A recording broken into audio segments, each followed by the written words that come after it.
तो दोस्तों रूथ और बोझ करके एक बेहतरीन एक तरह से टाइबर लुपेर की हमें मूवी देखने को मिल रही है।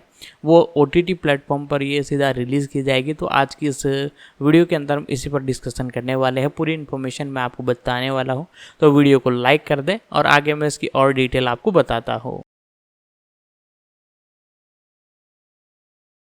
रूथ और बोज सेराया रूथ के रूप में, टाइलर लेपली बोज के रूप में, फिलिसिया रशद नाओमी के रूप में, वालनेट सैंटियागो लीना के रूप में, निजाह ब्रेनेया ब्रेना के रूप में, जेम्स थॉमस साइरस के रूप में, क्रिस्टोफर ब्रॉटन जेनो के रूप में, ग्रेगलन विलियम्स एली के रूप में, चांद्रे हॉलब्रूमफील्ड मार्लन के रूप में, जूरी सोइंका डेविन के रूप में, माइक फोर्ब्स वुल्फ के रूप में, डेरिल डब्ल्यू हैंडी पादरी चार्ल्स के रूप में, जर्मेन डुप्री स्वयं के रूप में, केनेथ बेबीफेस एडमंड्स स्वयं के रूप में, सेराया रानी मैकनील, जन्म 20 जून 1995, जिन्हें सेराया के नाम से भी जाना जाता है, एक अमेरिकी अभिनेत्री, मॉडल और गायिका है, जिन्हें Fox musical drama series Empire 2015 से 2020 में टियाना ब्राउन के रूप में और BET plus musical drama series kingdom business 2022 से 2023 में रेबेका रबेल बेले के रूप में उनकी भूमिकाओं के लिए जाना जाता है। एक प्रारंभिक जीवन। सेराया रानी मैकनील का जन्म कैलिफोर्निया के एनकिनिटास में हुआ था। 2 उन्होंने 2013 में कैलिफोर्निया के वुडलैंड हिल्स के टैफ्ट हाई स्कूल से स्नातक की उपाधि प्राप्त की, जहां उन्होंने लड़कियों की वर्सिटी बास्केटबॉल टीम के लिए खेला। 2-3 आजीविका। 2016 में सेराया अभिनय एम्पायर में टियाना का किरदार उनकी पहली प्रमुख अभिनय भूमिका है। 4 ब्लैक एंटरप्राइज के साथ 2015 के एक साक्षात्कार में सेराया ने अपनी भूमिका के बारे में कहा, एक बात जो मैं हमेशा इस शो के बारे में कहती हूं वह यह है कि यह बहुत नाटक है, लेकिन यह पारिवारिक नाटक है, इसलिए लोग इससे संबंधित है। हर परिवार में किसी न किसी प्रकार का नाटक होता है, और मुझे लगता है कि यह मनोरंजन व्यवसाय और संगीत व्यवसाय को बहुत प्रभावित करता है। कुछ अतिरंजित हिस्से हैं, लेकिन यह वास्तव में होने वाली कुछ चीजों को छूता है। 5 उन्हें 26 अगस्त 2015 को श्रृंखला के नियमित कलाकारों में जोड़ा गया था। 6 वह 2017 की ड्रामा फिल्म बर्निंग सैंड्स में दिखाई दी और बाद में रॉबिन गिवेंस द्वारा निर्देशित फिल्मों फेवरेट सन 2021 और इसके सीक्वल फेवरेट सन क्रिसमस 2023 में अभिनय किया। 7-8 2021 में सेराया ने लाइफटाइम फिल्म एनवी ए 7 डेडली सिंस स्टोरी में मुख्य भूमिका निभाई।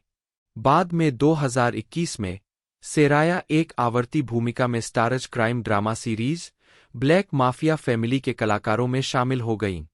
9 उन्होंने VH1 film Hip Hop Family Christmas 2021 और इसके sequel Hip Hop Family Christmas Wedding 2022 में केरी हिल्सन, नियो और वैलेरी पेटीफोर्ड के साथ अभिनय किया और BET plus film the sound of Christmas में नियो के साथ मुख्य भूमिका निभाई। 10 2022 में सेराया को BET plus musical drama series kingdom business में गॉस्पेल गायिका योलांडा एडम्स के साथ एक प्रमुख भूमिका में लिया गया। 11 इस सीरीज का प्रीमियर 19 मई 2022 को और दूसरे सीजन का प्रीमियर 2 नवंबर 2023 को हुआ। 2023 में उन्होंने To Be thriller film Best Friend में अभिनय किया। 12 संगीत।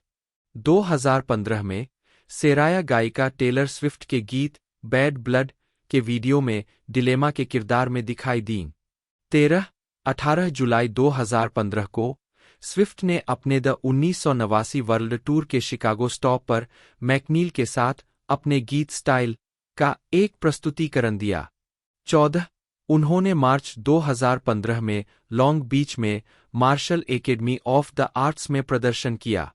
2016 में उन्हें रेडवन के गीत डोंट यू नीड समबडी में दिखाया गया, जिसमें एनरिक इग्लेसियस, आर. सिटी और शैगी भी है। 2018 में उन्होंने अपना पहला EP एडिक्टेड रिलीज किया। 15 2019 में उन्होंने क्रिस ब्राउन के संगीत वीडियो अनडिसाइडेड में मुख्य भूमिका निभाई। व्यक्तिगत जीवन। 2023 में सेराया ने रैपर और अभिनेता जॉय बेडेस को डेट करना शुरू किया। 6 फरवरी 2025 को इस जोड़े ने घोषणा की कि वे अपने पहले बच्चे की उम्मीद कर रहे हैं। 17 उनके बेटे का जन्म 19 जून 2025 को हुआ। 18 फिल्मोग्राफी पतली परत, वर्ष पतली परत भूमिका नोट्स 2016 भाग्यशाली लड़की लिसा जैक्सन, 2017 जलती रेत देवदूत, 2021 पसंदीदा बेटा भोर, 2022 क्रिसमस की ध्वनि मोंटना, 2023 सबसे अच्छा दोस्त त्रिशा, पसंदीदा बेटा 2 क्रिसमस भोर, 2024 रॉबिन, 2025 टीबीए कब्जा लेफ्टिनेंट कीशा जेनर डाक उत्पादन, केनेथ ब्रायन एडमंड्स 1-2 जन्म 10 अप्रैल 1959, जिन्हें उनके मंचीय नाम बेबीफेस से बेहतर जाना जाता है, एक अमेरिकी गायक, गीतकार और रिकॉर्ड निर्माता है। उन्होंने 26 नंबर 1 R&B हिट गाने लिखे और निर्मित किए हैं और 13 ग्रैमी पुरस्कार जीते हैं। उन्हें एनएमई की 50 महानतम निर्माताओं की सूची में 20वें स्थान पर रखा गया था। प्रारंभिक जीवन एडमंड्स का जन्म 10 अप्रैल 1959 को इंडियानापोलिस, इंडियाना में हुआ था। 3-4 मार्विन और बारबरा एडमंड्स के घर। बारबरा एक दवा कारखाने में उत्पादन संचालक थीं।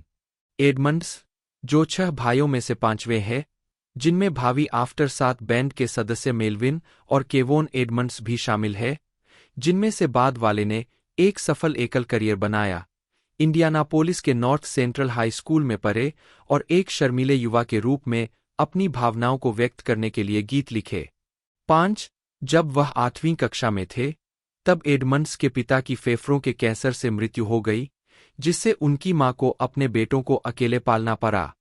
5 संगीत व्यवसाय बाद में एडमंड्स की मुलाकात फंक कलाकार बूट्सी कॉलिंस से हुई, जिन्होंने उनके युवा रूप के कारण उन्हें बेबीफेस का टैग दिया। उन्होंने मैनचाइल्ड ग्रुप, जिसने बैंड के सदस्य डेरिल सिमंस के साथ 1977 में एस्पेशली फॉर यू हिट किया था, में गिटारवादक के रूप में भी काम किया। उन्होंने लाइटफंक और R&B ग्रुप द डीले, जिसमें ड्रमर एंटोनियो एले रीड भी शामिल थे, जिनके साथ उन्होंने बाद में एक सफल लेखन और निर्माण साझेदारी की में कीबोर्ड और गिटार बजाया। बाहरी कलाकारों के लिए गीतकार के रूप में उनका पहला बड़ा श्रेय तब मिला जब उन्होंने 1983 में R&B बैंड मिडनाइट स्टार के लिए स्लो जैम धुन लिखी। उनके एल्बम प्लेलिस्ट में 8 कवर गीत और 2 मूल रचनाएं शामिल है। यह 18 सितंबर 2007 को रिलीज हुआ था। यह नए सिरे से लॉन्च हुए मर्करी रिकॉर्ड्स लेबल का पहला एल्बम था। 4 फरवरी 2014 को उन्होंने मोटाउन रिकॉर्ड्स पर टोनी ब्रेक्सटन के साथ लव, मैरिज एंड डिवोर्स नामक एक ग्रैमी पुरस्कार विजेता युगल एल्बम जारी किया।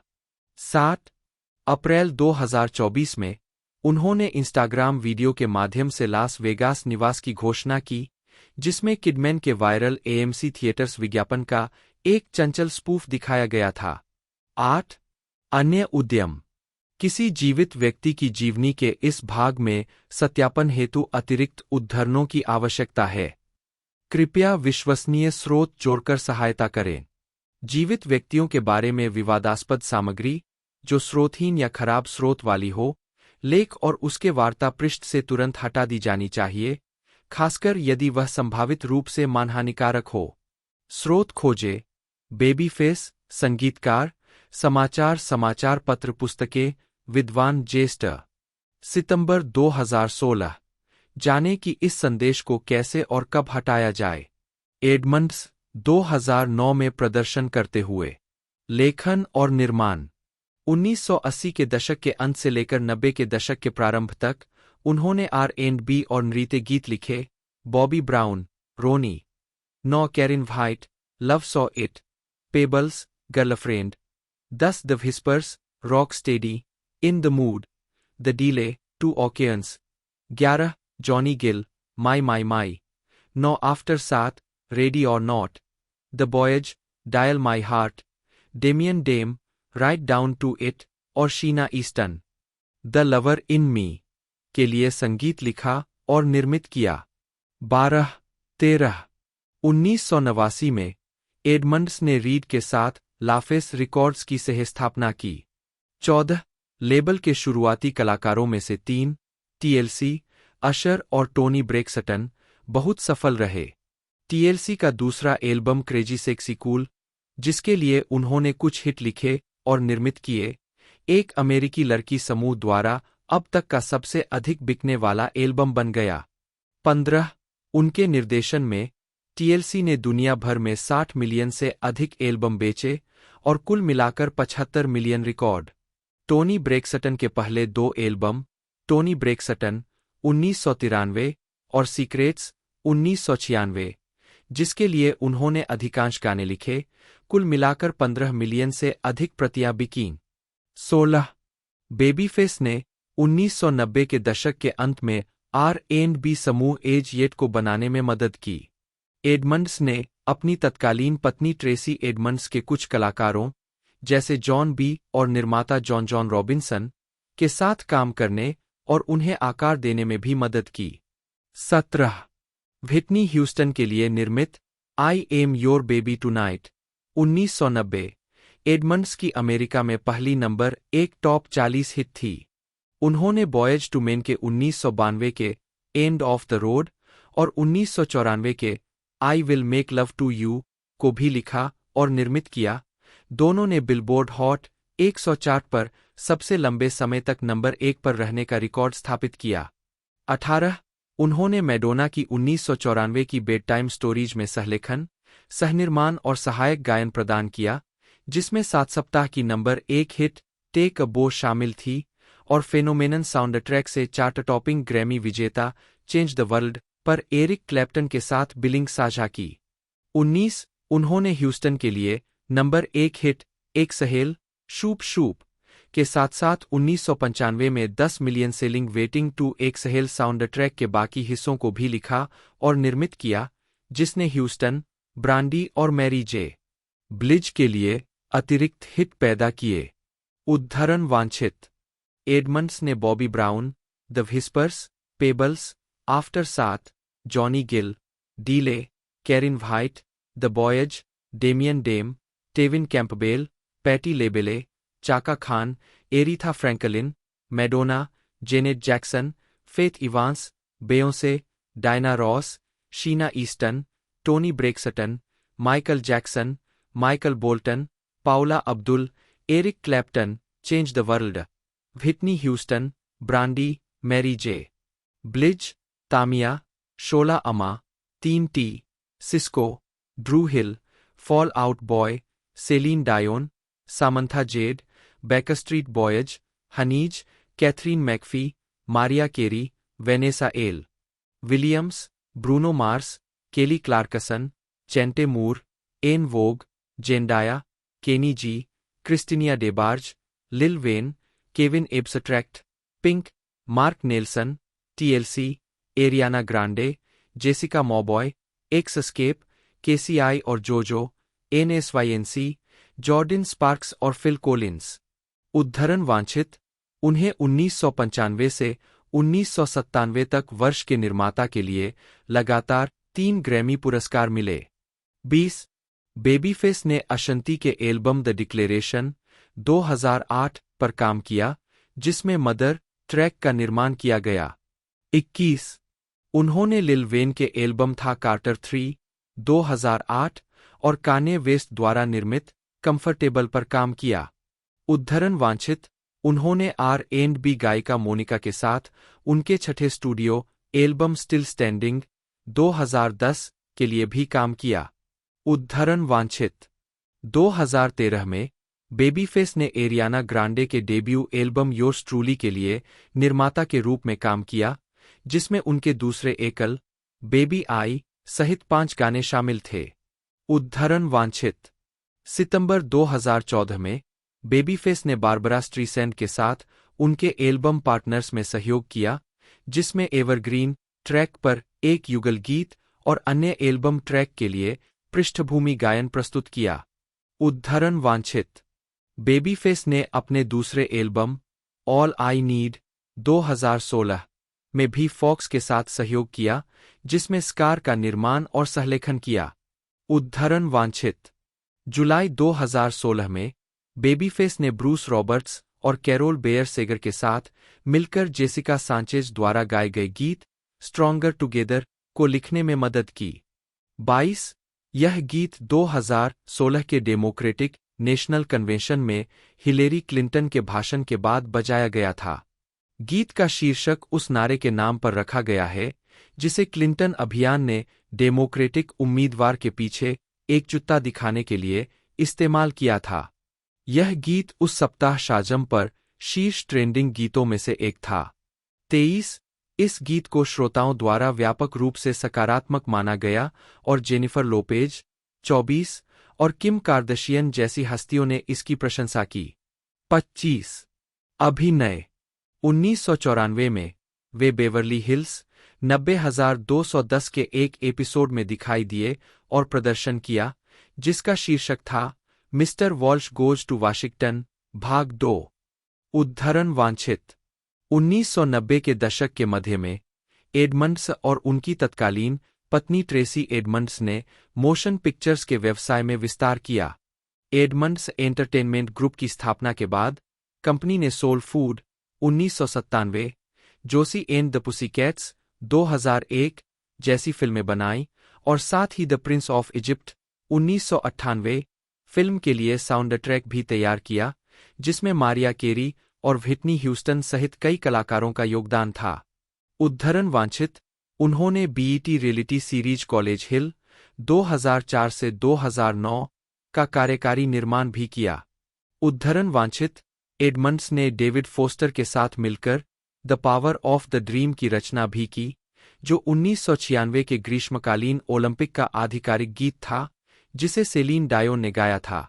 लिंडा थॉम्पसन ने गीत के बोल लिखे थे। उद्धरण आवश्यक। बेबीफेस ने Fox reality show Celebrity Duets 2006 में युगल साथी के रूप में भी भाग लिया। उद्धरण वांछित। 2015 की लाइफटाइम बायोपिक व्हिटनी में उन्हें वेस्ले जोनाथन द्वारा चित्रित किया गया था और टोनी ब्रेक्सटन पर आधारित लाइफटाइम बायोपिक अनब्रेक माई हार्ट में अभिनेता गेविन ह्यूस्टन द्वारा चित्रित किया गया है, जिसका प्रीमियर 2016 की शुरुआत में नेटवर्क पर हुआ था। 26 2016 में बेबीफेस ने डांसिंग विद द स्टार्स के सीजन 23 में भाग लिया। उनके साथ पेशेवर डांसर एलिसन होलकर भी थीं। 27 प्रतियोगिता के चौथे हफ्ते में उन्हें और होलकर को बाहर कर दिया गया और वे वेनिला आइस और विटनी कार्सन के साथ 11वें स्थान पर रहे। 28 soda pop records.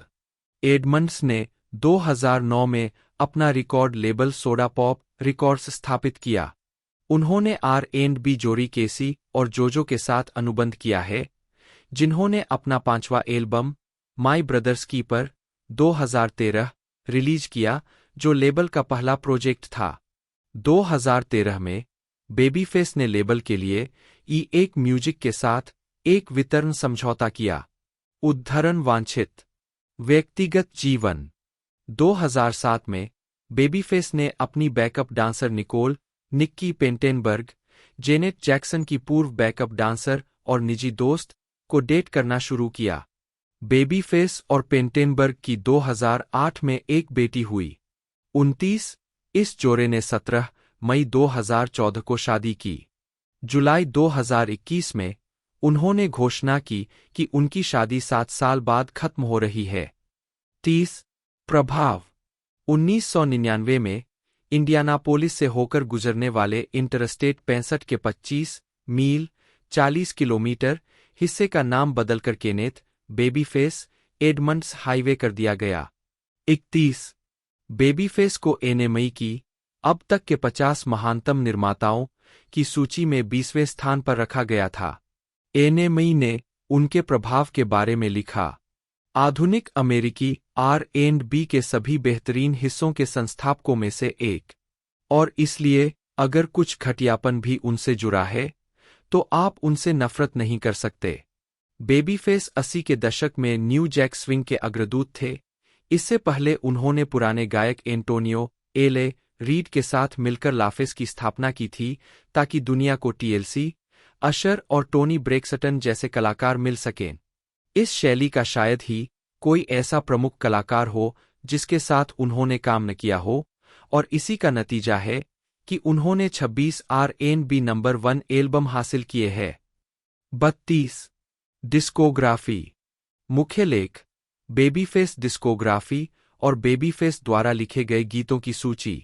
Studio album, प्रेमी 1986, tender lover 1989, for the cool in you 1993, the day 1996, face 2 face 2001, grown and sexy 2005, playlist 2007, कोमल प्रेमी की वापसी 2015, गर्ल्स नाइट आउट 2022, 33, सहयोग album, Power and Love with Manchild 1977, Feel the Phuff with Manchild 1978, Street Beat with the Deele 1983, Material Thangz with the Deele 1985, Phylicia Rashad बटा F L R D बटा फिल ईश आर शहद, एक नी एयर सेलन, जन्म 19 जून 1948, एक अमेरिकी अभिनेत्री है। मई 2024 में अपने 3 साल के अनुबंध के समाप्त होने से पहले वह हाल ही में हार्वर्ड विश्वविद्यालय में कॉलेज ऑफ फाइन आर्ट्स की डीन थीं। 2 मंच और स्क्रीन पर अपनी भूमिकाओं के लिए जानी जाने वाली उन्हें 2 टोनी पुरस्कारों के साथ साथ 6 प्राइम टाइम एमी पुरस्कारों और 1 स्क्रीन एक्टर्स गिल्ड पुरस्कार के लिए नामांकन मिला है। उन्हें NBC sitcom The Cosby show 1984 से 1992 में क्लेयर हक्सटेबल की भूमिका के लिए जाना जाता है, जिसके लिए उन्हें 1985 और 1986 में कॉमेडी सीरीज में उत्कृष्ट मुख्य अभिनेत्री के लिए 2 प्राइम टाइम एमी पुरस्कार नामांकन प्राप्त हुए। उन्होंने कॉस्बी 1996 से 2000 में रूथ लुकास और लिटिल बिल 1999 से 2004 में ब्रेंडा ग्लोवर की भूमिका भी निभाई। उन्हें ए रेजिन इन द सन 2008 और दिस इज अस 2019 से 2021 में उनकी भूमिकाओं के लिए भी एमी नामांकित किया गया था। मंच पर रशद ए रेजिन इन द सन 2004 के पुनरुद्धार के लिए एक नाटक में सर्वश्रेष्ठ अभिनेत्री के लिए टोनी पुरस्कार जीतने वाली पहली अश्वेत अभिनेत्री बनी। 3-4 उन्होंने डोमिनिक मोरिसो के स्केलेटन क्रू 2022 के लिए एक नाटक में सर्वश्रेष्ठ फीचर अभिनेत्री के लिए अपना दूसरा टोनी पुरस्कार जीता। 5 उनके अन्य ब्रॉडवे क्रेडिट में Into the Woods 1988, Jelly's last Jam 1993, Gem of the Ocean 2004 और Cat on A hot tin Roof 2008 शामिल है। वह For Colored Girls 2010, Good Deeds 2012, Creed 2015, Creed 2 2018, Creed 3 2023 और द बीकीपर 2024 जैसी कई फिल्मों में नजर आ चुकी है। उन्होंने Disney Pixar animated film Soul 2020 में अपनी आवाज दी है। 21वीं सदी में उन्होंने सिएटल, प्रिंसटन, न्यू जर्सी और लॉस एंजल्स के प्रमुख थिएटरों में ऑगस्ट विल्सन के 3 नाटकों के पुनरुद्धार का निर्देशन किया है। उन्होंने ब्रॉडवे के हेलेन हेज थिएटर में 2024 से 2025 में प्रदर्शित होने वाले पर्पस नाटक का भी निर्देशन किया है। प्रारंभिक जीवन और शिक्षा। फिलिसिया एयर सेलन का जन्म 19 जून 1948 को ह्यूस्टन, टेक्सास में हुआ था।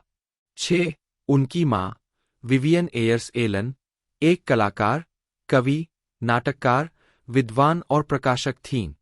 उनके पिता एंड्रयू आर्थर एलन एक दंत चिकित्सक थे। 7-8 उनके भाई बहन हैं।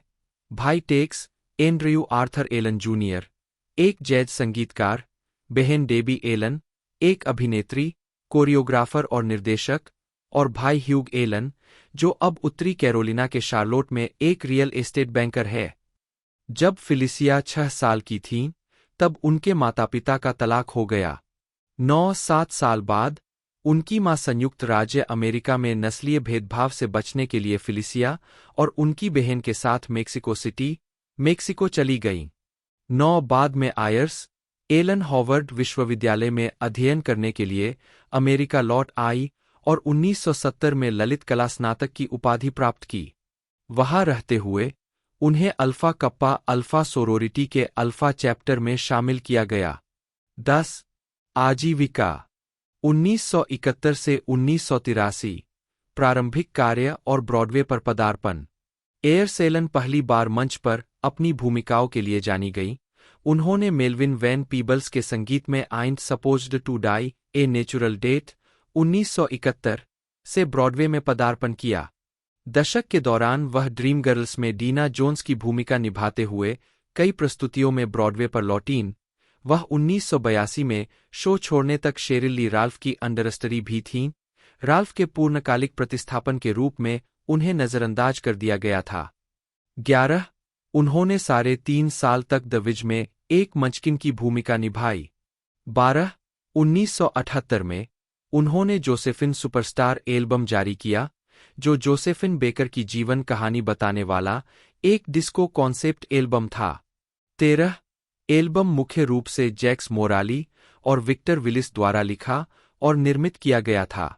1982 से 2003 द कॉस्बी शो और अन्य भूमिकाएं। सिल्वरस्टोन एक पशु अधिकार और पर्यावरण कार्यकर्ता है। 1998 में एक पशु अधिकार बैठक में भाग लेने के बाद उन्होंने शाकाहारी बनने का फैसला किया।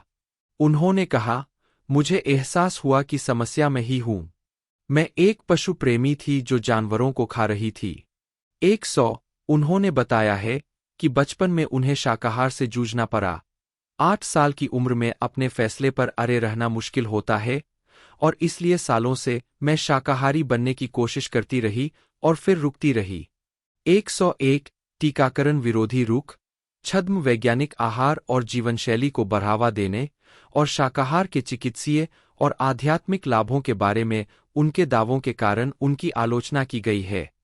102 2004 में सिल्वरस्टोन को पेटा द्वारा सबसे सेक्सी महिला शाकाहारी चुना गया था। 103 2007 में वह पेटा के शाकाहार के समर्थन में एक प्रिंट विज्ञापन और 30 सेकंड के विज्ञापन में नग्न दिखाई दी। बाद में टीवी स्पॉट को कॉमकास्ट केबल द्वारा ह्यूस्टन, टेक्सास के बाजार से हटा लिया गया था। 104 2016 में उन्होंने समूह के आइड रादर गो नेकेड ऊन विरोधी विज्ञापनों में से एक में नग्न पोज दिया। 105 उन्होंने लॉस एंजिल्स में बचाए गए पालतू जानवरों के लिए एक अभयारण्य स्थापित किया है। 106 107 सत्यापन विफल 2012 में रूसी बैंड पुसी रायट के मुकदमे के दौरान उन्होंने व्लादिमीर पुतिन को एक पत्र लिखा जिसमें कहा गया कि सभी रूसी कैदियों को शाकाहारी भोजन उपलब्ध कराया जाए। 107 108 संघीय अभियान योगदान रिकॉर्ड में सिल्वरस्टोन द्वारा डेनिस कुसिनिच के 2004 के राष्ट्रपति अभियान में $500 का योगदान दर्ज है।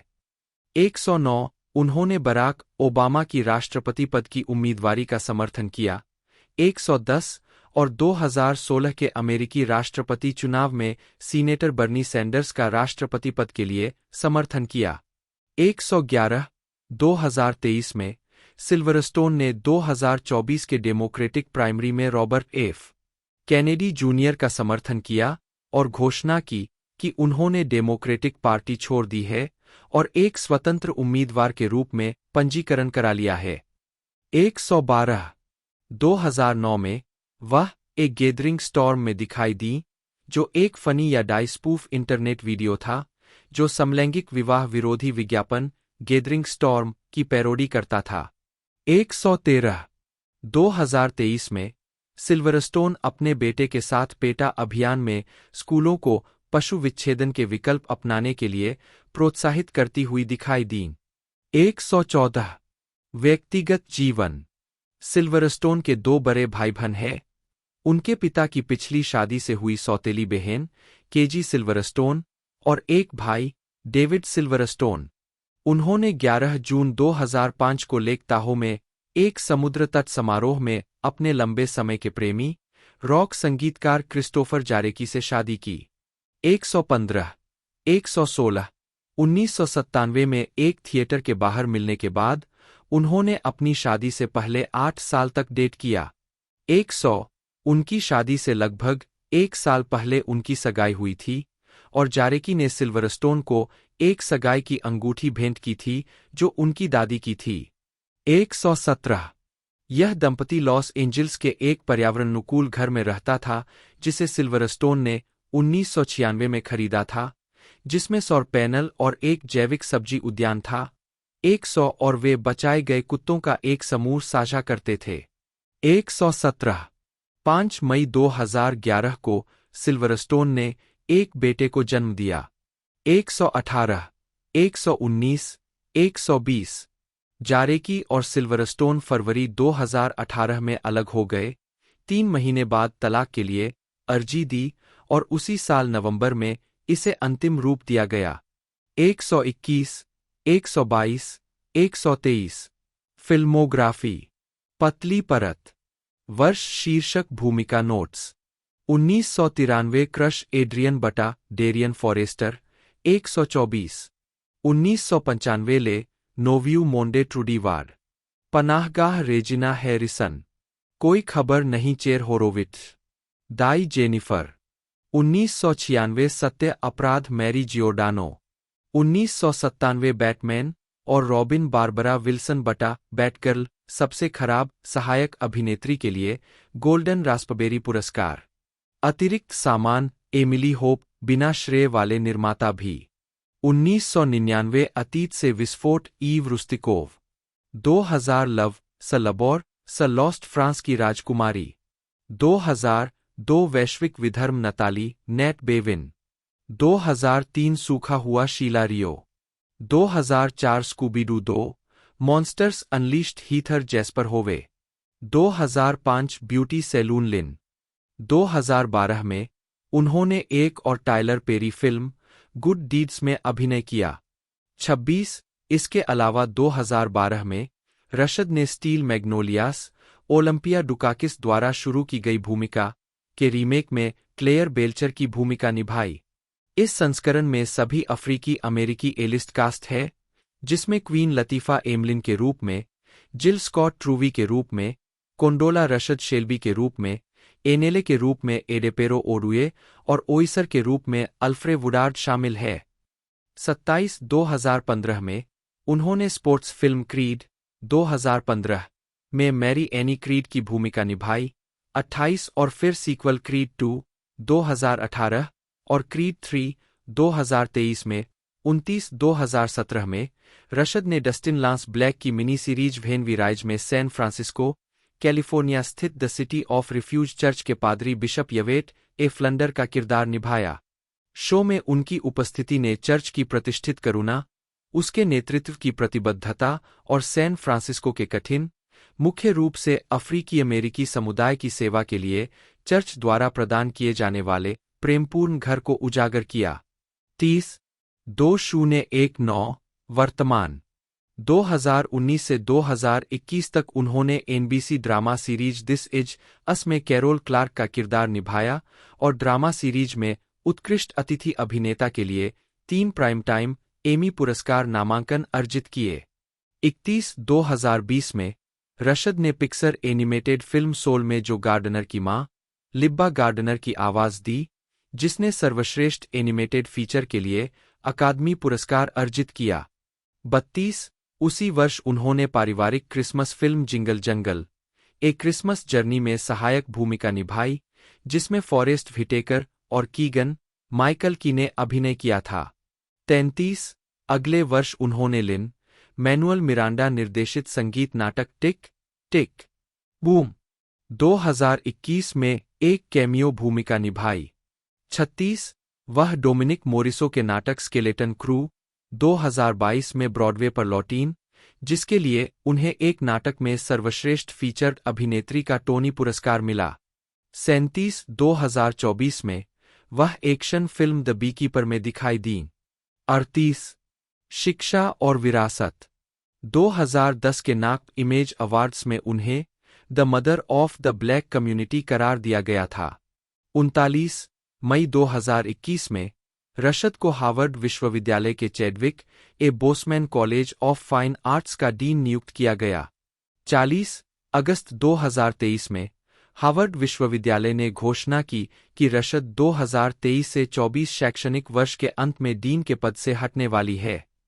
41 रशद को कार्नेगी मेलन विश्वविद्यालय से डॉक्टरेट की मानद उपाधि मिली। व्यक्तिगत जीवन। रशद शाकाहारी है। 42 विवाह और परिवार। रशद की पहली शादी 1972 में दंत चिकित्सक विलियम लैंसलॉट बाउल्स जूनियर से हुई थी। उनका एक बेटा विलियम लैंसलॉट बाउल्स III था, जिसका जन्म अगले वर्ष हुआ। यह शादी 1975 में टूट गई। रशद ने 1978 में विक्टर विलिस, विलेज पीपल के मूल प्रमुख गायक से शादी की। उनकी मुलाकात द विज के दौरान हुई थी। 1982 में उनका तलाक हो गया। उन्होंने 14 दिसंबर 1985 को अहमद रशद से तीसरी शादी की। वह एक पूर्व NFL वाइड रिसीवर और स्पोर्ट्सकास्टर थे। यह दोनों की तीसरी शादी थी और उन्होंने उनका अंतिम नाम अपना लिया। 28 नवंबर 1985 को न्यूयॉर्क जेट्स और डेट्रॉइट लायंस के बीच राष्ट्रीय स्तर पर प्रसारित थैंक्सगिविंग डे फुटबॉल मैच के प्रीगेम शो के दौरान उन्होंने रशद को प्रपोज किया। 44 उनकी बेटी कोंडोला फाइला रशद 45 का जन्म 11 दिसंबर 1986 को न्यूयॉर्क में हुआ था। 2001 की शुरुआत में दोनों का तलाक हो गया और रशद ने अपना उपनाम रशद ही रखा है। 46 बिल कॉस्बी के साथ दोस्ती। रशद द कॉस्बी शो के निर्माण शुरू होने के बाद से बिल कॉस्बी की दोस्त है। कॉस्बी ने उन्हें 1985 में अहमद रशद से अपनी शादी में दिया था। 47 जून 2021 में जब कॉस्बी की 2018 में यौन उत्पीड़न के लिए सजा को पलट दिया गया, तो रशद ने ट्वीट किया, आखिरकार एक भयानक गलत को सही किया जा रहा है, न्याय की एक गलती को सही किया गया है। इसकी व्यापक रूप से आलोचना की गई। 48 और इसे बलात्कार की माफी के रूप में वर्णित किया गया। 49 कुछ लोगों ने हार्वर्ड विश्वविद्यालय से उनकी नियुक्ति को रद्द करने का आह्वान किया और कहा कि विश्वविद्यालय नेतृत्व के व्यक्तिगत रुख हार्वर्ड विश्वविद्यालय की नीतियों को प्रतिबिंबित नहीं करते हैं। 50 रशद ने बाद में हार्वर्ड विश्वविद्यालय के छात्रों और उनके माता-पिता को एक ईमेल में माफी मांगी। फिल्मोग्राफी। पतली परत। वर्ष शीर्षक भूमिका notes.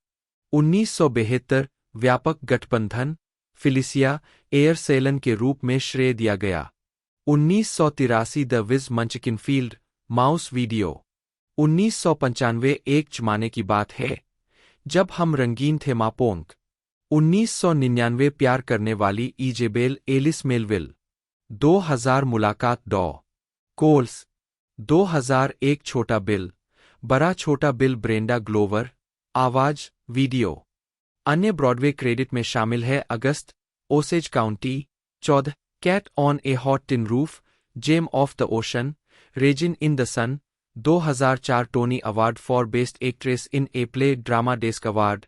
Blue jellies last jam into the woods और and supposed to die a natural death. Off Broadway credit में शामिल है लिंकन सेंटर के सिम्बेलाइन और बर्नार्डा अल्बा के प्रोडक्शंस। पब्लिक थिएटर में हेलेन द स्टोरी और everybody's Ruby. Negro ensemble company के puppet play Zooman and the sign sons and fathers of sons in an upstate motel weep not for me और the great Mac Daddy के productions. क्षेत्रीय रंगमंच में उन्होंने Atlanta Georgia के Alliance Theatre में Euripides Medea और blues for an Alabama sky में अभिनय किया।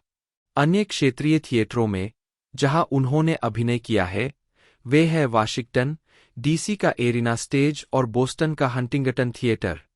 रशद 1983 में पब्लिसिस्ट कोर्टनी राइट का किरदार निभाने के लिए ABC soap opera One Life To Live के कलाकारों में शामिल हुईं। वह NBC sitcom The Cosby Show में वकील क्लेयर हक्सटेबल की भूमिका के लिए जानी जाती है। यह शो, जो 1984 से 1992 तक चला, बिल कॉस्बी ने प्रसूति रोग विशेषज्ञ हीथक्लिफ क्लिफ हक्सटेबल की भूमिका निभाई और अपने 5 बच्चों के साथ उनके जीवन पर ध्यान केंद्रित किया।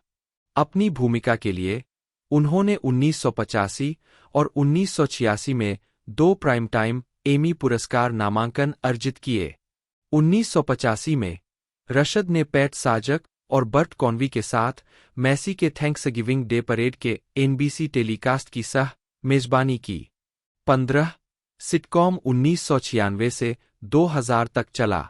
16 उस वर्ष कॉस्बी ने रशद को अपनी एनिमेटेड टेलीविजन श्रृंखला लिटिल बिल पर काम करने के लिए भी कहा, जिसमें अभिनेत्री ने 2004 में शो के अंत तक बिल की मां ब्रेंडा की आवाज दी। 1993 में जब डिज्नी के कैंडल लाइट प्रोसेशन को एपकोट में स्थानांतरित कर दिया गया, तो रशद इसकी पहली कथावाचक थीं। उनके द्वारा सुनाई गई जन्म कथा को वॉल्ट डिज्नी रिकॉर्ड्स द्वारा रिकॉर्ड और रिलीज किया गया था। 17 उन्होंने वॉल्ट डिज्नी वर्ल्ड के एनिमल किंगडम थीम पार्क में डायनासोर की सवारी के प्री शो में डिनो इंस्टीट्यूट की प्रमुख डॉ. हेलेन मार्श की भूमिका भी निभाई। 18 2004 से 2018 थिएटर भूमिकाएं और प्रशंसा। 2008 में ए स्ट्रीटकार नेम डिजायर के ब्रॉडवे पुनरुद्धार के लिए मार्की। 21वीं सदी के शुरुआती दिनों में रशद सर्वश्रेष्ठ अभिनेत्री, नाटक, टोनी पुरस्कार जीतने वाली किसी भी राष्ट्रीयता की पहली अश्वेत अभिनेत्री थीं। 2004 में लोरेन हंसबेरी के नाटक ए रेजिन इन द सन के पुनरुद्धार में लीना यंगर के रूप में उनके प्रदर्शन के लिए रशद ने ए रेजिन इन द सन के लिए एक नाटक में सर्वश्रेष्ठ अभिनेत्री के लिए 2004 ड्रामा डेस्क पुरस्कार भी जीता। उस वर्ष विभाजित पुरस्कार वियोला डेविस के साथ नाटक इंटीमेट अपैरल के लिए बराबरी की। जेम ऑफ द ओशन में उनके प्रदर्शन के लिए रशद को अगले वर्ष फिर से टोनी के लिए नामांकित किया गया था। 2007 में रशद ने सिएटल रिपर्टरी थिएटर के अगस्त विल्सन के जेम ऑफ द ओशन के निर्माण के साथ निर्देशन की शुरुआत की। 19 वह मंच के दिग्गज James Earl Jones, Big Daddy और अनिका नोनी रोज, मैगी के साथ साथ फिल्म अभिनेता टेरेंस हॉवर्ड के साथ दिखाई दी, जिन्होंने ब्रिक के रूप में ब्रॉडवे पर अपनी शुरुआत की। द हार्ट ट्रूथ फाउंडेशन के लिए 2007 रेड ड्रेस कलेक्शन में रशद ने 9 दिसंबर 2007 को क्रिस रॉक द्वारा निर्मित सिटकॉम एवरीबडी हेट्स क्रिस में किल मूव्स की धनी मां की भूमिका निभाई। 2007 में वह साइक एपिसोड गस डैड में have killed an old guy में विनी गस्टर के रूप में दिखाई दीं। 2008 में क्रिसमस जॉय एपिसोड में वह इस भूमिका में लौटीं। 20 फरवरी 2008 में रशद ने केनी लियोन द्वारा निर्देशित ए रेजिन इन द सन के टेलीविजन फिल्म रूपांतरण में लीना यंगर का किरदार निभाया। इसमें लोरेन हैसबेरी के 1959 के नाटक के रॉयल थिएटर में 2004 के ब्रॉडवे पुनरुद्धार के कलाकारों के मुख्य सदस्यों ने अभिनय किया, जिसमें रूथ यंगर के रूप में ऑड्रा मैकडोनाल्ड और वाल्टर ली यंगर के रूप में सीन कॉम्प्स शामिल थे। टेलीविजन फिल्म रूपांतरण की शुरुआत 2008 के सनडांस फिल्म फेस्टिवल में हुई और इसे 25 फरवरी 2008 को एबीसी द्वारा प्रसारित किया गया। 21 नीलसन मीडिया रिसर्च के अनुसार इस कार्यक्रम को 12.7 मिलियन दर्शकों ने देखा और 2 मार्च 2008 को समाप्त सप्ताह के लिए रेटिंग में इसे 9वें स्थान पर रखा गया। 22 2009 में वह म्यूजिक बॉक्स थिएटर में ट्रेसी लेट्स के पुरस्कार विजेता नाटक अगस्त ओसेज काउंटी की ड्रग एडिक्टेड मातृसत्ता वायलेट वेस्टन के रूप में दिखाई दीं। रशद 2014 की शुरुआत में अगस्त विल्सन के काम का निर्देशन करने के लिए लौट आईं, जब उन्होंने न्यू जर्सी के प्रिंसटन में मैककार्टर थिएटर में विल्सन के फेंस के पुनरुद्धार का नेतृत्व किया। इसे आम तौर पर सकारात्मक समीक्षा मिली।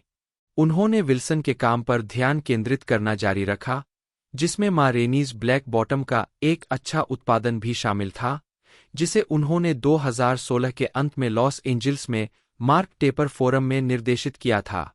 23 17 मार्च से 1 मई 2016 तक रशद ने द पब्लिक थिएटर में तारेल एल्विन मैकक्रेनी के नाटक हेड ऑफ पासेस में शेला की मुख्य भूमिका निभाई।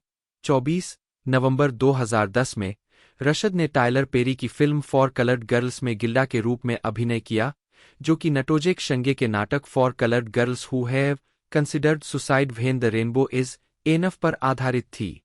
रशद ने 2010 में वाइब मूवीज एंड टीवी को दिए एक साक्षात्कार में इस काम के बारे में कहा, मैंने मूल ब्रॉडवे नाटक देखा। मुझे यह आश्चर्यजनक लगा कि कैसे एक ऐसी कहानी जो सुंदर नहीं थी, कविता बन गई। आमतौर पर कविता ऊंची चीजों के बारे में होती है और यह वाणी और रोजमर्रा के लोगों के आंदोलन की कविता थी। सच कहूं तो मुझे यह थोड़ा अरुचिकर लगा, क्योंकि जब मैंने इसे देखा तो यह बहुत गुस्से वाला था, और मुझे लगता है कि टाइलर पेरी ने यहाँ एक ऐसा तत्व जोड़ा है जो मूल मंच निर्माण में नहीं था, और वह है स्वयं की जिम्मेदारी लेने की आवश्यकता, अन्यथा आप बस मरने के लिए जी रहे हैं।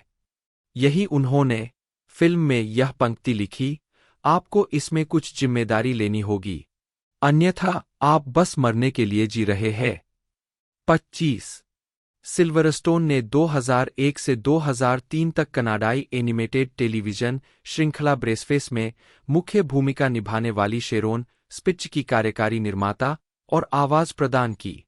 इस अवधि के दौरान उन्होंने स्वतंत्र कॉमेडी ग्लोबल हेरेसी 2002 में पीटर ओटोल और जॉन प्लॉराइट के साथ एक रॉक बैंड के बेसिस्ट की भूमिका निभाई और द ग्रेजुएट के एक स्टेज संस्करण में कैथलीन टर्नर और जेसन बिग्स के साथ ब्रॉडवे की शुरुआत की, जो 2002 और 2003 के बीच प्लायमाउथ थिएटर में चली।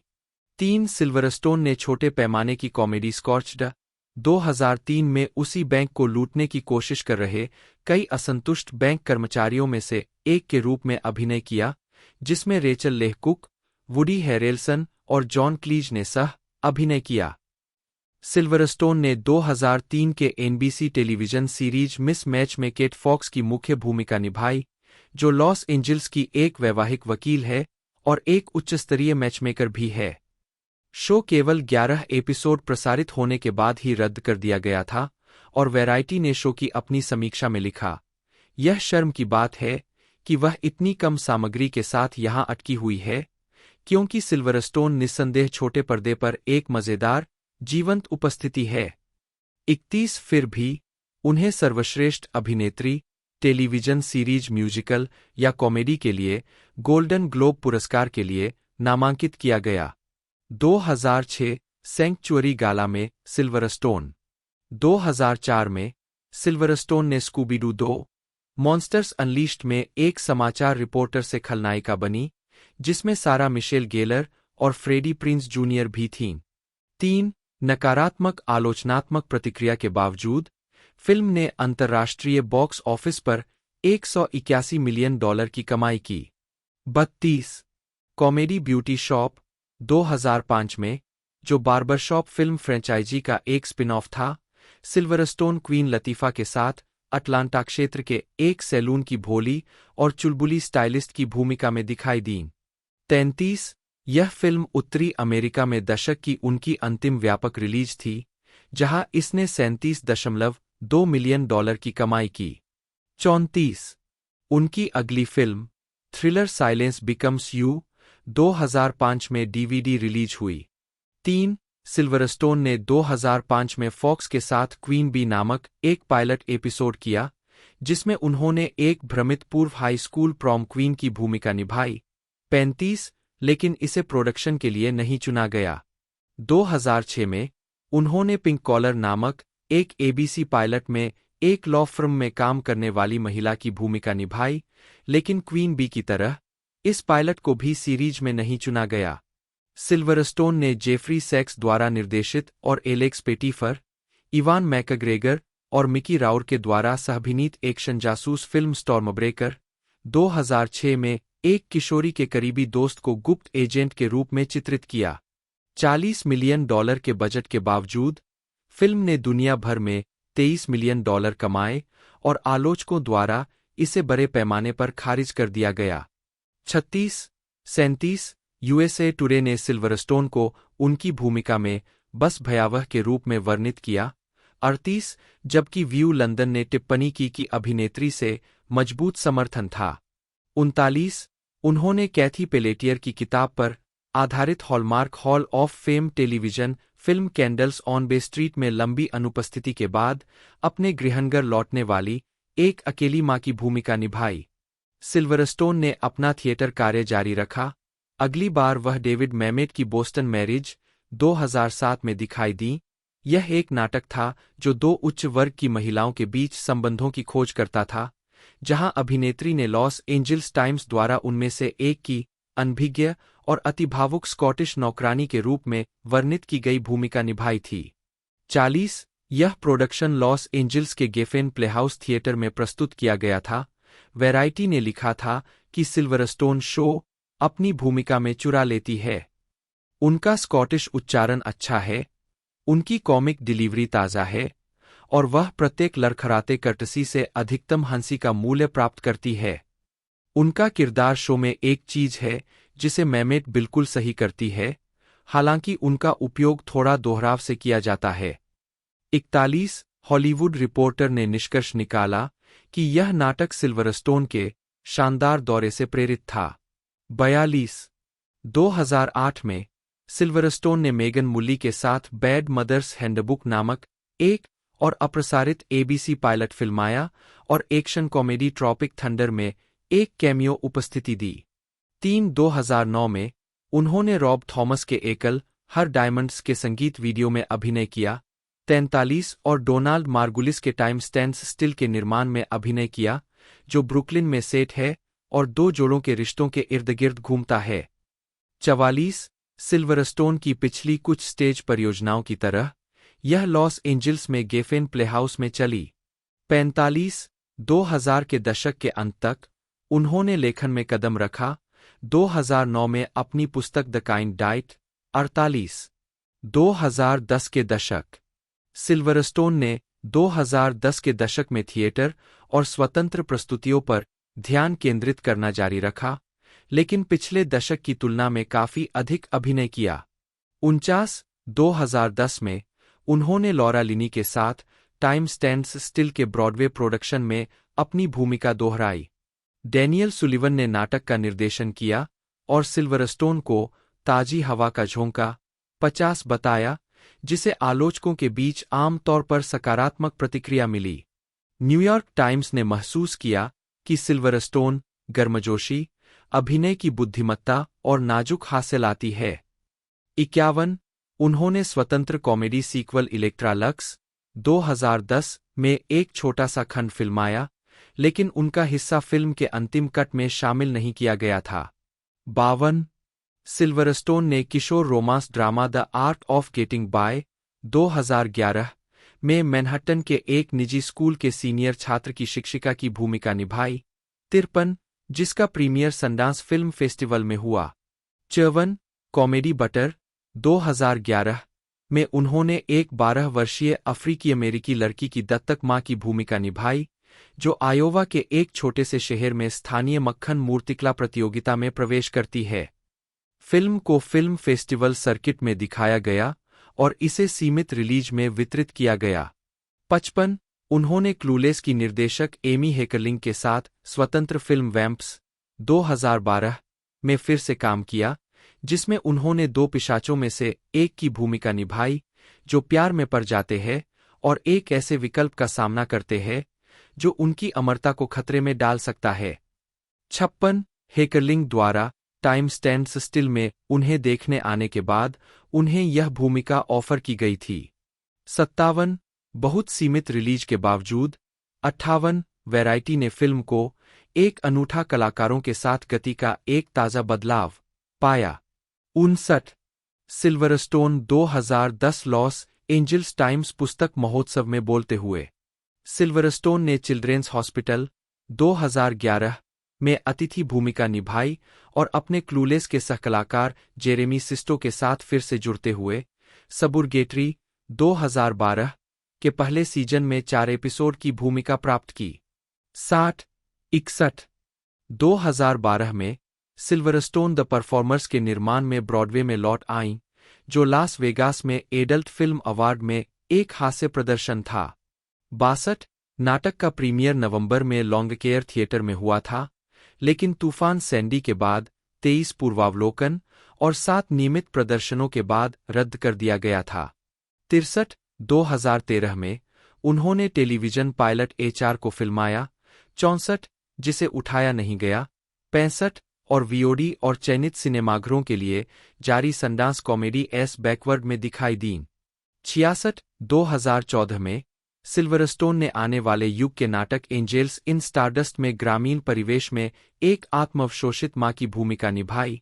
67 और उनकी काइंड लाइफ फॉलोअप पुस्तक द काइंड मामा प्रकाशित हुई। 68 2015 में सिल्वरस्टोन ने New York production of good stock में अभिनय किया, जो भाई बहनों के एक समूह के इर्द-गिर्द घूमता एक नाटक था, जो गर्मियों के सप्ताहांत में अपने परिवार के घर इकट्ठा होते हैं।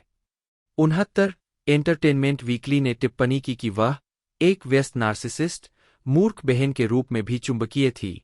70 हालांकि द न्यूयॉर्क टाइम्स ने महसूस किया कि उनकी भूमिका पात्रों में सबसे अधिक कार्टून वाली और सिल्वरस्टोन के लिए एक कृतघ्न हिस्सा थी, जो यहां हास्यपूर्ण तीखी आवाज में आती है। 71 वह romantic comedy Who Gets The Dog 2016 में दिखाई दी। 72 रयान क्वांटन के साथ अपने प्यारे कुत्ते की कस्टडी के लिए लड़ रहे एक तलाकशुदा जोड़े की भूमिका निभाई। उत्पादन सीधे DVD पर चला गया। 2016 की कैटफाइट में सिल्वरस्टोन ने एक बाहरी कलाकार की प्रेमिका की भूमिका निभाई, जिसकी एक धनी गृहिणी के साथ जीवन भर की कड़वी प्रतिद्वंद्विता थी। 74 ब्लैक कॉमेडी को VOD और चुनिंदा सिनेमाघरों में रिलीज किया गया, जिसे काफी हद तक सकारात्मक समीक्षा मिली। 75 सिल्वरस्टोन ने 2017 की 3 फिल्मों में अभिनय किया, Diary Of A Wimpy Kid, The Long Haul, 76 The Killing Of A Sacred Deer, 77 और The Tribes Of Palos Verdes, 78 और उसी साल जुलाई में टेलीविजन सीरीज अमेरिकन वुमन को फिल्माया। अपने व्यस्त कार्यभार पर उन्होंने टिप्पणी की, ये सब एक ही समय पर हो रहा था, सभी ने मिलकर काम किया। योरगोस सेक्रेड डी निर्देशक ने मेरी तारीख आगे बढ़ाने में हमारी मदद की। 79 comedy the Long hall, diary of a Wimpy kid film श्रृंखला की चौथी फिल्म में उन्होंने रेचल हैरिस की जगह शीर्षक पात्र की नासमझ और प्यारी मां का किरदार निभाया था। मुख्य पात्रों के पुनर्निर्धारण और कहानी के विकास के लिए आलोचकों द्वारा फिल्म को काफी नापसंद किया गया और इसकी आलोचना की गई। 80 और जबकि द लॉन्ग हॉल ने दुनिया भर में $40.1 मिलियन की मामूली कमाई की, यह ब्यूटी शॉप 2005 के बाद सिल्वरस्टोन की सबसे ज्यादा देखी जाने वाली फिल्म बन गई।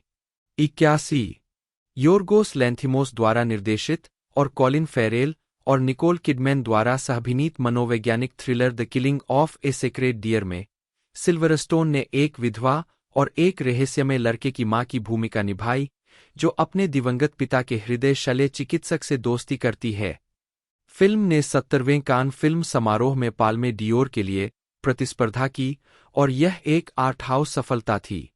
82-83 कास्टिंग निर्देशक फ्रांसिन मैसलर ने सिल्वरस्टोन को उनके पिछले नाटक में स्टार देखने के बाद चुना। उनके 2 दृश्यों को एक ही दिन में फिल्माया गया था और उन्होंने फिल्मांकन के बारे में टिप्पणी की, यह बहुत ही अद्भुत था। जब आप किसी चीज की इतनी प्रशंसा करते हैं, तो यह कल्पना करना थोड़ा मुश्किल होता है कि आप उसमें कैसे फिट होते हैं। 79 स्वतंत्र युवावस्था नाटक द ट्राइब्स ऑफ पालोस वर्डेस में वह अपनी बटर सहकलाकार जेनिफर गार्नर के साथ लॉस एंजिल्स के एक समृद्ध तटीय उपनगर पालोस वर्डेस में रहने वाली एक रियल एस्टेट एजेंट की भूमिका में फिर से नजर आईं। फिल्म को IFC द्वारा एक थिएटर में रिलीज किया गया था। 84 सिल्वरस्टोन कॉमेडी बुक क्लब 2018 में डायने कीटन, जेन फोंडा और कैंडिस बर्गेन के साथ दिखाई दी, जिसमें उन्होंने 50 शेड्स ऑफ ग्रे पर रही एक शर्मीली विधवा की दबंग बेटी की भूमिका निभाई। 86-87 श्रृंखला अमेरिकन वुमन 88-89 में सिल्वरस्टोन ने एक ऐसी महिला की भूमिका निभाई जो 1970 के दशक में दूसरी लहर के नारीवाद के उदय के बीच अपनी खुद की स्वतंत्रता की खोज कर रही थी। 90 यह पैरामाउंट नेटवर्क पर एक सीजन के लिए प्रसारित हुआ। 91 श्रृंखला को बढ़ावा देने के लिए वह सहकलाकार मेना सुवरी के साथ लिप सिंक बैटल के एक एपिसोड में दिखाई दी। 2020 के दशक 2020 में Silverstone comedy bad therapy, sister of the groom 92 और वैली गर्ल में दिखाई दी और उन्होंने इको सुपरहीरो फंतासी उपन्यास चेंडेल ए नेचुरल वॉरियर 93 और audible podcast eat Saint Kenny Daniels को भी सुनाया। 94 उन्होंने Netflix series the babysitters club में अभिनय करना शुरू किया। 95 2021 में वह Netflix series masters of the universe revelation में दिखाई दी। 96 2023 में वह बेनिकियो डेल टोरो और जस्टिन टिम्बरलेक के सहकलाकार क्राइम ड्रामा थ्रिलर रेप्टाइल में दिखाई दी। 97 उनकी 2024 की भूमिकाओं में 24 फिल्म Y2 के 98 और नीदरलैंड निर्मित कॉमेडी हॉरर क्रेजी हाउस शामिल है। 2024 में सिल्वरस्टोन के कार्यकारी ने British documentary film I Could Never Go Vegan का निर्माण किया। 99 सक्रियतावाद एलिसिया सिल्वरस्टोन बटा LISI बटा ली ACE एक जन्म 4 अक्टूबर 1976 एक अमेरिकी अभिनेत्री है। उन्होंने थ्रिलर द क्रश 1993 से अपने फिल्मी करियर की शुरुआत की, जिसमें उन्हें 1994 में सर्वश्रेष्ठ ब्रेकथ्रू प्रदर्शन के लिए MTV मूवी अवार्ड मिला और एरोस्मिथ के गाने क्राइन, अमेजिंग और क्रेजी के म्यूजिक वीडियो में दिखाई देने पर उन्हें एक किशोर आदर्श के रूप में और अधिक प्रसिद्धि मिली। उन्होंने किशोर कॉमेडी फिल्म क्लूलेस 1995 में चेर होरोविच की भूमिका निभाई, जिसने उन्हें कोलंबिया पिक्चर्स के साथ कई मिलियन डॉलर का सौदा दिलाया। 1997 में उन्होंने superhero film Batman and robin में बैटगर्ल की भूमिका निभाई। सिल्वरस्टोन को अल्पकालिक NBC सीरीज मिस मैच 2003 में उनकी भूमिका के लिए सर्वश्रेष्ठ अभिनेत्री टेलीविजन सीरीज म्यूजिकल या कॉमेडी के लिए गोल्डन ग्लोब नामांकन मिला। उन्होंने फिल्म, टेलीविजन और रंगमंच पर अभिनय जारी रखा है। एक शाकाहारी, सिल्वरस्टोन ने पेटा गतिविधियों का समर्थन किया है और 2 कुकबुक प्रकाशित की है, द काइंड डाइट 2009 और द काइंड मामा 2014। प्रारंभिक जीवन सिल्वरस्टोन का जन्म 4 अक्टूबर 1976 को सैन फ्रांसिस्को, कैलिफोर्निया में हुआ था। 2-3 वे ब्रिटिश माता-पिता की बेटी है, डिड्रे दीदी सिल्वरस्टोन, नी रेडफोर्ड, एक स्कॉटिश पूर्व पैन एम फ्लाइट अटेंडेंट, और मोंटी सिल्वरस्टोन, एक अंग्रेजी रियल एस्टेट एजेंट। 4-5 वह हिल्सबोरो, कैलिफोर्निया में पली बड़ी। 3 उनके पिता का जन्म एक यहूदी परिवार में हुआ था और उनकी मां ने शादी से पहले रूढ़िवादी यहूदी धर्म अपना लिया था। सिल्वरस्टोन का बैट मिज्वा समारोह था। 6 उन्होंने 6 साल की उम्र में मॉडलिंग शुरू कर दी थी। 7 और बाद में उन्हें टेलीविजन विज्ञापनों में कास्ट किया गया, पहला डोमिनोज पिज्जा के लिए। 8 उन्होंने क्रॉकर मिडिल स्कूल, फिर सैन मेटो हाई स्कूल में पढ़ाई की। 9 आजीविका 1990 के दशक उनकी पहली श्रेय प्राप्त अभिनय भूमिका 1992 में द वंडर ईयर्स में रोर टेस्ट एपिसोड में केविन की हाई स्कूल ड्रीम गर्ल के रूप में थी। 10 सिल्वरस्टोन ने अपनी फिल्म की शुरुआत तब की जब उन्हें कामुक थ्रिलर द क्रश में प्रमुख भूमिका मिली, जिसमें उन्होंने एक किशोरी की भूमिका निभाई जो एक बूढ़े आदमी को बर्बाद करने के लिए निकलती है जब वह उसके प्यार को ठुकरा देता है। फिल्म की शूटिंग शेड्यूल के लिए आवश्यक घंटे काम करने के लिए वह 15 साल की उम्र में कानूनी रूप से मुक्त हो गई। 8 उन्होंने इस भूमिका के लिए 1994 के MTV मूवी अवार्ड्स में 2 पुरस्कार जीते, सर्वश्रेष्ठ ब्रेकथ्रू प्रदर्शन और सर्वश्रेष्ठ खलनायक। 3 सिल्वरस्टोन ने अपने शुरुआती करियर में कुछ टेलीविजन फिल्में बनाईं। द क्रश में उन्हें देखने के बाद मार्टी कॉलन ने फैसला किया कि सिल्वरस्टोन एरोस्मिथ के लिए उनके द्वारा निर्देशित किए जा रहे एक संगीत वीडियो क्राइन में एक भूमिका के लिए एकदम सही रहेंगी। सिल्वरस्टोन को संगीत वीडियो में नाभि छेदन करवाते हुए दिखाया गया है, जिसे काफी हद तक मुख्यधारा की संस्कृति में नाभि छेदन की शुरुआत करने का श्रेय दिया गया है। 11 बाद में उन्हें 2 और एरोस्मिथ वीडियो अमेजिंग और क्रेजी में कास्ट किया गया। ये बैंड और सिल्वरस्टोन दोनों के लिए बेहद सफल रहे, जिससे वह एक घरेलू नाम बन गईं। 12 3 वीडियो में सिल्वरस्टोन को देखने के बाद फिल्म निर्माता एमी हेकरलिंग ने उन्हें बेवर्ली हिल्स में रहने वाली एक प्यारी लेकिन बिगड़ैल लड़की चेर होरोविच की भूमिका में आने वाली उम्र की कॉमेडी क्लूलेस में कास्ट करने का फैसला किया। 13 क्लूलेस 15 16 पैकेज के हिस्से के रूप में उन्हें अपनी प्रोडक्शन कंपनी फर्स्ट किस प्रोडक्शंस के लिए 3 साल का फर्स्ट लुक डील मिला। सिल्वरस्टोन ने 1996 के MTV मूवी अवार्ड्स में सर्वश्रेष्ठ महिला अभिनय और सर्वाधिक वांछनीय महिला का पुरस्कार भी जीता। साथ ही फिल्म में उनके प्रदर्शन के लिए blockbuster entertainment award, kids choice awards, national board of review और एक अमेरिकन कॉमेडी अवार्ड भी जीता। 17 सिल्वरस्टोन की 1995 में 3 और फिल्में रिलीज हुईं, ले नोव्यू मोंडे, हिडवे और द बेबी सिटर। ले नोव्यू मोंडे, जो अमेरिकियों के बारे में एक फ्रांसीसी नाटक है, में उन्होंने एक फ्रांसीसी लड़के की प्रेमिका की भूमिका निभाई। डीन कूंज के उपन्यास हिडवे के फिल्म रूपांतरण में उन्होंने एक ऐसे व्यक्ति की बेटी की भूमिका निभाई जो एक कार दुर्घटना में मर जाता है और 2 घंटे बाद पुनर्जीवित हो जाता है। फिल्म द बेबी सिटर 3 एक भी इरोटिक थ्रिलर थी, जिसका निर्देशन गाय फेयरलैंड ने किया था, जो रॉबर्ट कूवर की 1969 की संग्रह प्रिक्सोंग्स एंड डिस्केंट्स में इसी नाम की लघु कहानी पर आधारित थी। 1996 में उन्होंने direct to video thriller True Crime में एक कैथोलिक स्कूल की छात्रा की भूमिका निभाई, जो किशोर लड़कियों के हत्यारे की तलाश कर रही थी।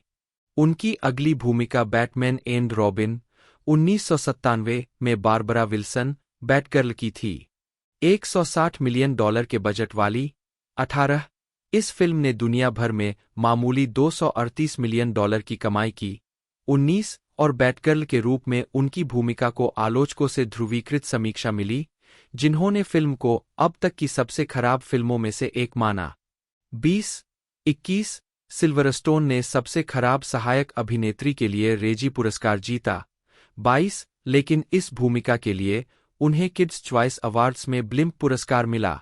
1997 में ही सिल्वरस्टोन की प्रोडक्शन कंपनी की पहली फिल्म एक्सेस बैगेज रिलीज हुई। फिल्म में उन्होंने एक उपेक्षित युवती का किरदार निभाया है, जो अपने अमीर पिता का ध्यान खींचने के लिए अपने अपहरण का नाटक करती है, लेकिन असल में एक कार चोर उसका अपहरण कर लेता है। फिल्म ने उत्तरी अमेरिका में केवल $14.5 मिलियन की कमाई की। 23 और आलोचकों से इसे औसत दर्जे की समीक्षा मिली। रोजर एबर्ट ने उल्लेख किया कि वह ठीक से बेहतर नहीं थीं क्योंकि उन्हें लगा कि उन्हें गलत भूमिका दी गई थी। 24 सिल्वरस्टोन ने romantic comedy blast from the past 1999 में मुख्य महिला भूमिका निभाई, जिसका निर्देशन ह्यूग विल्सन ने किया था और उनके सहकलाकार ब्रेंडन फ्रेजर, क्रिस्टोफर वॉकेन और सिसी स्पेसक थे। फिल्म के प्रति आलोचनात्मक प्रतिक्रिया मिलीजुली थी। 25 जबकि इसने वैश्विक स्तर पर $40 मिलियन की मामूली कमाई की। 26 -2000 अगले दशक में सिल्वरस्टोन सुर्खियों से दूर रही और छोटे पैमाने की फिल्मों और थिएटर पर ध्यान केंद्रित करने का विकल्प चुना। 27 केनेथ ब्रानक द्वारा निर्देशित विलियम शेक्सपियर के नाटक पर आधारित फिल्म लव्स लेबर्स लॉस्ट 2000 में सिल्वरस्टोन ने फ्रांस की राजकुमारी की भूमिका निभाई, जिसमें उन्हें गाना और नृत्य करना था। हालांकि आलोचकों की प्रतिक्रिया मिलीजुली रही, लेकिन फिल्म को सीमित सिनेमाघरों में रिलीज किया गया। 28 29 फिल्म समीक्षक जेम्स बेराडिनेली ने महसूस किया कि सिल्वरस्टोन अपने सभी संवादों के साथ पूरी तरह सहज न होते हुए भी अपने चित्रण में आश्चर्यजनक रूप से विश्वसनीय है। 30 eyes of a stranger with the delay 1987 Tony Braxton के साथ प्रेम, विवाह और तलाक 2014। पुरस्कार 1999 में बेबीफेस को वाशिंगटन डीसी में एक समारोह में पुरस्कार परिषद के सदस्य कोरेटा स्कॉट किंग द्वारा अमेरिकन एकेडमी ऑफ अचीवमेंट का गोल्डन प्लेट पुरस्कार प्रदान किया गया। 30 अगस्त 2006 को बेबीफेस को 6वें वार्षिक BMI अर्बन अवार्ड्स में BMI आइकन के रूप में सम्मानित किया गया। 35 अपने पूरे करियर के दौरान बेबीफेस ने 7 बार BMI pop song writer of the year trophy जीती है और कुल 51 BMI पुरस्कार जीते हैं, जिसमें 1994 में उनके Tony Braxton hit breathe again के लिए सॉन्ग ऑफ द ईयर भी शामिल है। 36 बेबीफेस को 10 अक्टूबर 2013 को हॉलीवुड वॉक ऑफ फेम के 2005 108वें स्टार से सम्मानित किया गया। यह स्टार 6270 हॉलीवुड बुलेवार्ड पर स्थित है। 37 18 अक्टूबर 2018 को उन्हें संगीत में उनके शानदार करियर के लिए इंडियाना यूनिवर्सिटी ब्लूमिंगटन से डॉक्टरेट की मानद उपाधि से सम्मानित किया गया। 38 ग्रैमी अवार्ड। तो दोस्तों, जिस प्रकार से कंटिन्यू हमें टाइपल डुपेरी के एक तरह से हमें कंटिन्यू कई पार्ट यानी इनके द्वारा बनाई गई कई सीरीजों के कई पार्ट देखने को मिले इस एक तरह से साल के अंदर, साथ ही साथ कई मूवीज़ भी हमें अभी कुछ महीने पहले भी हमें देखने को मिली है, यानी कंटिन्यू नेटफ्लिक्स पर इनका कंटेंट हमें देखने को मिल ही रहा है। तो उसी के बाद इस महीने में इनका ये दासू कंटेंट, ये मूवी हमें देखने को मिल रही है, जो कि एक तरह से नेटफ्लिक्स पर रिलीज़ कर दी जाएगी 26 सितंबर और 25 सितंबर में। कई जगहों पर एक तरह से डेट है इसकी रिलीजिंग की। बाकी इंडिया के अंदर ये हिंदी में हमें देखने को मिलेगी। बाकी मैंने पूरी इन्फॉर्मेशन आपको बता दी है। वीडियो आपको अच्छी लगती है तो लाइक करना ना भूलिएगा। मिलता है अगले वीडियो में।